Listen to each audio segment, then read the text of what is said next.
Welcome to the Zero Trust Journey podcast, created by cybersecurity practitioners for those walking the same path. We share real stories, hard lessons, and hard-won victories from the field, so you can sidestep the pitfalls and deliver the wins.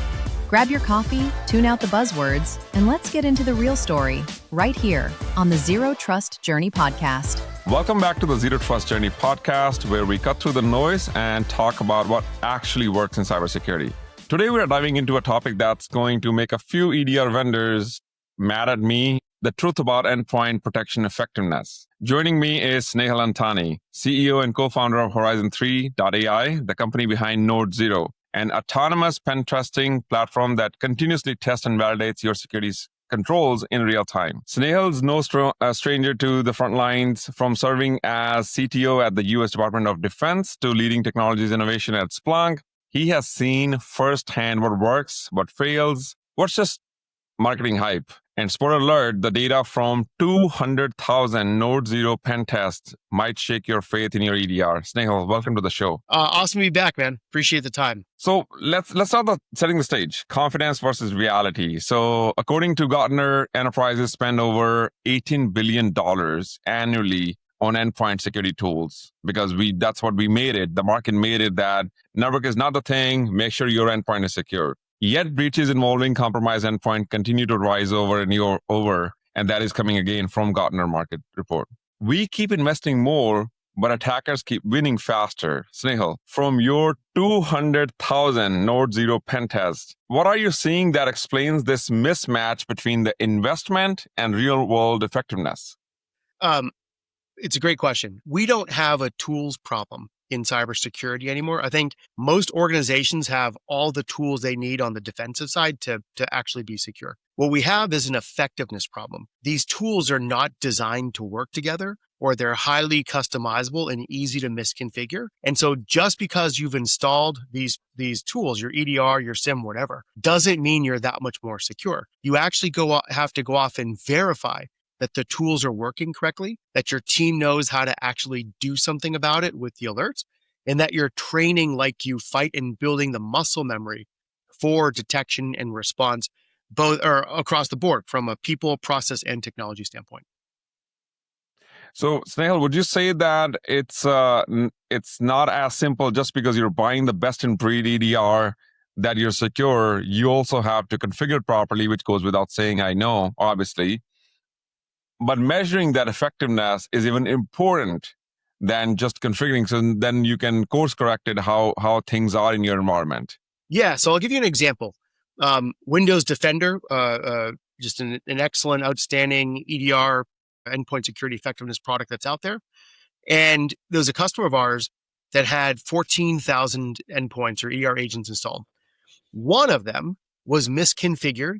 Node.0 was able to gain access to that host, drop an implant on that host. The EDR agent didn't properly repel that implant. And then Node.0 was able to dump sensitive processes like LSAS, pilfer credentials, and that became the starting point on a kill chain or attack path that led to full domain compromise. 1 out of 14,000 EDR agents was misconfigured. And so there's this adage, right? Attackers only have to be right once. This is the best example I've ever seen of 1 out of 14,000 being a problem that led to full domain compromise. Wow. Now, this customer did all the right things, right? They bought a highly referred and regarded EDR product. Right. They deployed them everywhere. They got 13,999 of them working properly. But it took one to make a mistake. And you don't want to learn you had a misconfigured EDR agent during forensics and incident response, because by then it's too late and you're going to have way different set of questions to have to answer to your leadership. You want to know that ahead of time. You want to find it ahead of time. You want to continuously verify because your environment's constantly changing. Your environment's constantly drifting. The enemy has a vote. Your own admin team has a vote. You don't want to be surprised in that 1 out of 14,000 scenario. For sure. And there is some sort of data where I think a lot of security teams might focus, but when it comes to business or CEOs or where you're getting the funding, they don't want to hear if an attacker can deploy a remote access tool, we call it RAT, it's already game over. So that's supposed to be what EDR is supposed to prevent. Do you mind just walking us through how Node Zero ran these tests and what these numbers really mean for defenders like the security teams? And are we talking about product failures, which I don't think so you are, or simply just configuration failures, which was like the early problems of cloud security where you had the S3 buckets misconfigured, EC2 misconfigured? Nothing wrong with AWS. It's just the admins didn't configure it right. Yeah, it's a great question. So let's split that up into three things. If you think about I don't know how many, maybe there's 30, 40 different EDRs that are out there that are still installed. I mean, we still see tons of Trellix or Checkpoint software. There's a whole long tail of EDR agents that are still out there. So for a class of those EDR agents that are mostly defunct now, they just don't get the R&D love. They're kind of defunct companies or PE owned and not much innovation. You should assume that those are just not being updated fast enough and it's a product failure. But thank goodness that's still a bit of a minority. But what's shocking is we still see on average, I think, 4 different EDR vendors within any single company. And that's because they've got their primary EDR vendor, say it's a big 3, CrowdStrike, SentinelOne, or Defender, or maybe Cortex is like the big 4. And so that would be their primary. Maybe they've got acquisitions that they haven't fully integrated, and those acquisitions maybe had a secondary, maybe one of the other big 3. And they've got some remnants or lingering instances of really old ones because they don't know that they exist anymore, or they've just forgotten about them, or they haven't gotten around to cleaning them up, or it's just some shadow environment. And so what we see is, some class of those it's just straight up the product is just not good anymore because it's not being maintained. There's another part where you've got this legacy and you don't even know you have it anymore, so you're not even maintaining or patching it to begin with. The more typical scenarios we see are configuration failure. So by default, in most of these EDRs, preventing OS credential dumping is off. So off by default. And that is the single most important checkbox to enable. So Trend Micro, for example, that's off by default. There was a hedge fund we were working with in New York City that had Trend Micro installed anywhere, and they were quite proud of their security posture. And when they ran a Node Zero pen test, we were able to successfully get domain admin and other things, all because they didn't have OS credential dumping prevention enabled. If they checked that one box, they reran the test and we were unable to do anything in the environment. So configuration tends to be the primary, and then adapting in TTP. So attackers don't have to hack in with 0 days or even vulnerabilities anymore, like you see in the login. Right? They're logging in with credentials that they've harvested. And so if we pilfer credentials somewhere else, and we're then able to credential pivot into a box over SMB, SSH, or something running as a local user, and now the EDR, like we're not exploiting malware or any sort of signature that the EDR is going to identify. It looks like a valid user login. And so this adaptation of credential pivoting into boxes versus using malware to exploit the box is a pretty big blind spot in most EDR vendors today. I think 97% of our successful RAT deployments were credential pivoting, not malware abuse or CVE abuse. And when you talk to these customers and when you talk to these admins, is the common consensus is that I just didn't know this configuration needed to be turned on, or is it because lack of education from the product or lack of education from the teams? Like, what is the core theme of majority of these problems where they didn't set the right configuration and Node Zero were able to pivot? It's a good question. I'll give you an example of the way we work with a customer who then pulled in customer success at CrowdStrike. Okay. So they ran a Node Zero pen test, and we were able to successfully drop rats and implants all over the place, and it was a CrowdStrike shop. And of course, at first they were irritated and angry with CrowdStrike, saying, "What's going on here?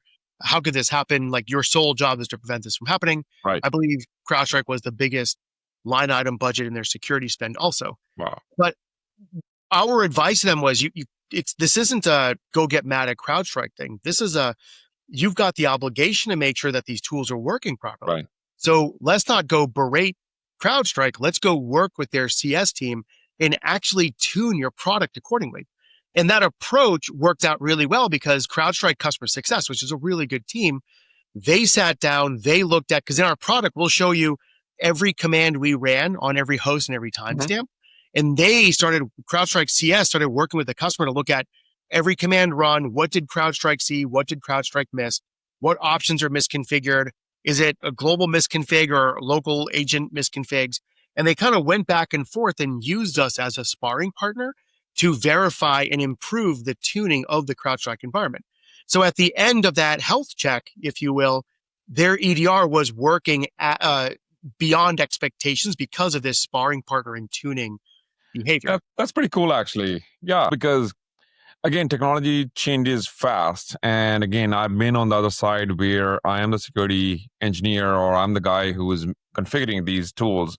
And it's hard to keep up, right? Like there's a new feature, there's a new release comes up, and then there's a new toggle that I just didn't know. So let me double click on that one, Snehal. ESG research found out that 75% of the organizations admit their EDRs are not fully deployed or properly tuned. So they have the EDR, to your point, didn't deploy it properly to all of their endpoints or didn't tune it.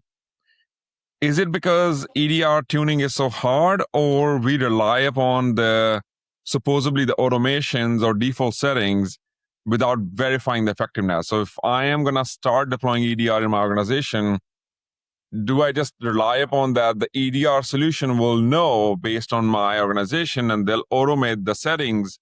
Or by default, out of the box, it should have all those things enabled that you mentioned, like credential dumping, like that should be enabled by default for all EDRs. Like, where is the gap here when it comes to EDR effectiveness? Yeah, I think so. I have a bit of a radical point of view. So when I was at Splunk, I remember raising this a bunch of times, and a lot of vendors have this same challenge. Professional services for vendors is a revenue stream. Yes. In my opinion, professional services is the Band-Aid because your core product wasn't designed or the experience wasn't built properly. Sure. And that professional services is a way to overcome a mediocre product experience or bad out-of-the-box configs or so on and so forth. That's just a little bit, I'm more of a radical on this. I don't believe in professional services. However, in what we see across the board, I did this LinkedIn post about 4 or 5 months ago that it went viral, but it had some interesting controversy and debate. So what we found was 16% of the time, CrowdStrike successfully detects and eradicates our implant. 16% of the time. Shockingly low. Not because it's a bad product, but because it's really easy to misconfigure. Sure. The best performing in that batch, however, was Sophos. And I was quite surprised. 80% of the time, Sophos successfully detected and eradicated our implant or our rat. And when we double clicked, it's because Sophos's out-of-the-box settings are far more complete and far more superior. Mm-hmm. Now, if you tune these two products to the right level, they're both world-class. Right. But out of the box, the data shows Sophos was far superior. Now, if I remember the other numbers, 31% of the time was Windows Defender successfully stopping us. Pretty low. SentinelOne, I believe, was like 71 or 73%, so much higher. Yeah. So I think each of these vendors and products, their products have so much complexity in how to configure them that it's really easy to get it wrong because you're dependent on out-of-the-box settings and you assume it's already good to go, and you don't necessarily put in the work or pay the professional services or whatever else to get those products tuned correctly. I think that's the crux of it. But let me add that to controversy where it's a double-edged sword, right? So if the vendor is turning on all the features out of the box by default, maybe the customer is not ready for it yet when they roll out. So the vendor's analogy, again, I'm devil's advocate here. Vendor might be thinking that, let me give you the capability to turn it on when you're ready, but I'm not doing it out of the box. Do you think that approach is good, bad, or what's your opinion on that one? So I understand it. Said I've built product for a long time. I worked at IBM. At IBM, all of our products had every possible knob and lever to tune it. You could imagine. Yeah. And there was a lot of education and documentation for the customer to tune it the right way. And so I think that's always going to be the case. However, there are a base level of capabilities that I think the vendors need to continue to push the bar. And I believe vendors need to be more opinionated in what the right security configuration should be and not be as flexible for the end customer because right. I think the end users want to be told what to do. I think most of them want to be told what to do, or they want it to just work and not have to deal with it. Right. I mean, this is the real big difference between the iPhone and the Android devices, right? My iPhone just works. Yeah. I don't have a whole lot of knobs and levers. If I wanted to, I'd go get a Samsung and customize the hell out of it. Yeah. And so I think that customers have shifted because they're so overwhelmed and they just want to go home and they're already backlogged with tons of work.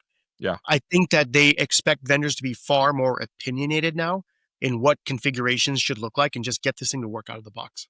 100%. I think you said it right. And that's the slogan of the team here, where the customers are relying upon your expertise, your products as a vendor to protect them. If they also have to read through your documentation and figure it out, I think that defeats the whole purpose, right? So it's like you go to a restaurant and they give you the raw products to cook your meal. Well, if I'm showing up at a restaurant, I would rather have my meal shown up, cooked, and ready to eat. Yeah, exactly right. I think the other part is this reiterates the importance of verifying your security controls, not just once a year, but as often as you can, because those EDRs, as an example, there's always new content packs coming out. There's always new features coming out. Yeah. There's always patching or binary updates to go off and make, and so on. Now, those things happen on a different cadence than, say, Patch Tuesday, where you're dealing with desktop applications or whatever. Right. And so I think that continuous validation of your security controls, starting with your EDR, is paramount to the cadence or battle operating rhythm of your security team. And I don't think that's fully embraced across the board. I don't believe, and I've seen this firsthand, I've seen organizations that set this cadence of accountability where every Monday morning they're looking at pen test results.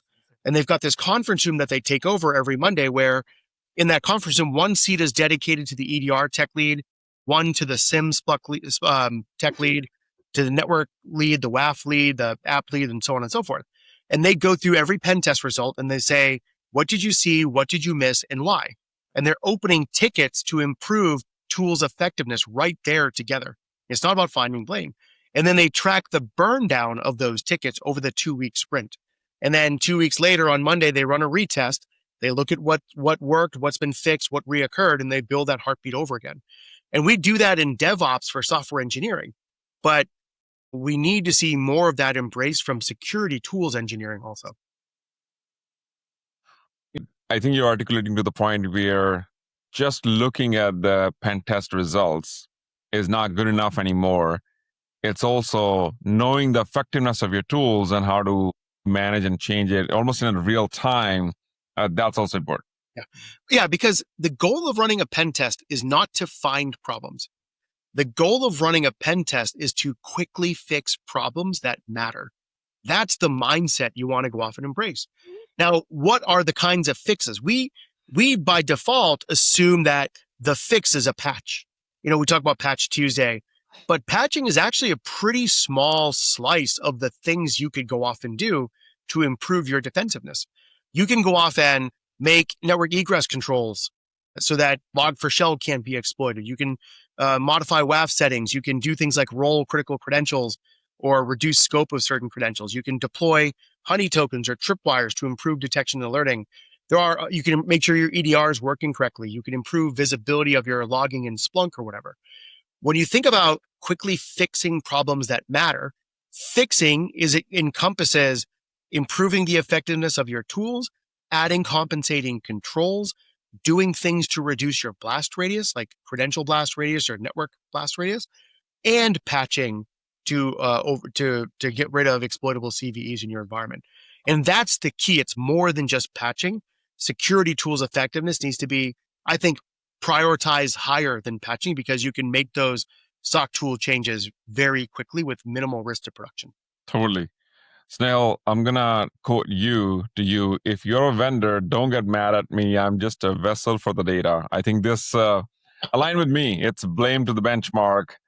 Snehal, how should CISOs and security teams use this data without turning it into a blame game? Because to your point, you gave an example about you found out CrowdStrike misconfiguration.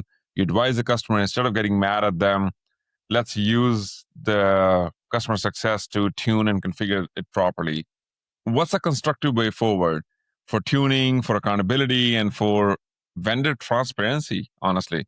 Yeah. So in cybersecurity in general, it is a last mile trust relationship sale. What I mean by that is channel partners and resellers are crucial to successfully scaling a cybersecurity company. If you look at CrowdStrike, SentinelOne, even Horizon3, at Horizon3, 100% of my deals are fulfilled through channel partners. And about 40 to 50% of my pipeline now are sourced by channel partners because partners play a key role. Right. You go to Bavaria, you go to Amsterdam, you go to southern Spain. It's channel partners that are that last mile of trust. So I believe the right way to go forward here is the channel partner plays a more important role in success of the deployment of the tools. They've got more skin in the game because they don't want to just be a reseller and paper pusher. They want to add value. And so I think that security controls effectiveness will be met in the channel first. You're not going to necessarily see Horizon3 and CrowdStrike working directly together to solve a problem.